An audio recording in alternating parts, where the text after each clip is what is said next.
question of internal reckoning, certainly as far as Israel goes, is a difficult one. I don't see there being any internal reckoning anytime soon. In fact, if anything, the genocidal mentality is already growing stronger. The question is more a question for the world. Will the world take Israel at its word? Will it return to giving Israel the benefit of the doubt, or actually more like the full impunity that Israel has always enjoyed? I'd like to think that's not the case. I'd like to think that something significant has happened, that the breadth and depth of the Israeli actions, of Israel's crimes, are such that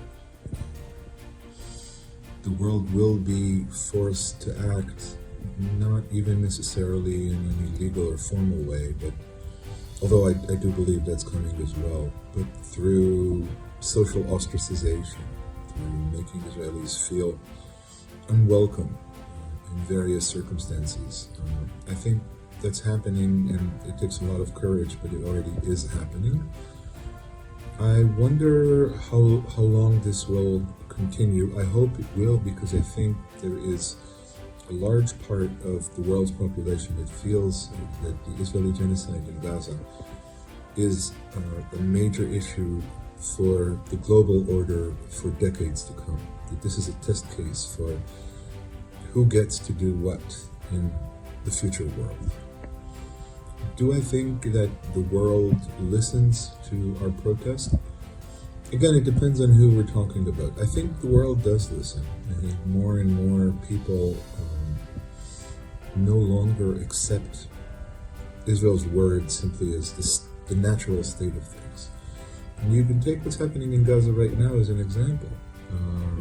The situation on the ground has been rapidly internationalized. I don't think there's really any going back from this rapid internationalization. I think what the major players, and that includes not just Donald Trump, but the united front of the Arab Gulf monarchies and other countries as well, including Pakistan, what all these countries are telling Israel is that Israel no longer calls the shots alone. It's not to say that these countries are fully committed to the welfare of Palestinians. It's not to say that these countries have Palestinians' best interests in heart. In fact, it may be completely the other way around. It may be that these countries have their own interest at heart. But what's important is that their interest is not synonymous with the Israeli interest, or the notion that Israel should simply have its way is no longer considered to be the default option, a definition of the good and proper. And I think that change has already occurred. I think Israel is a political liability. I think the way in which Israel has identified itself with the worst of the hard right all over the world is such that it cannot be reversed. I think Israel has made its existence a partisan issue, not something that transcends politics as usual. And that was a major mistake, and I think Israel will be made to bear the consequences of that mistake.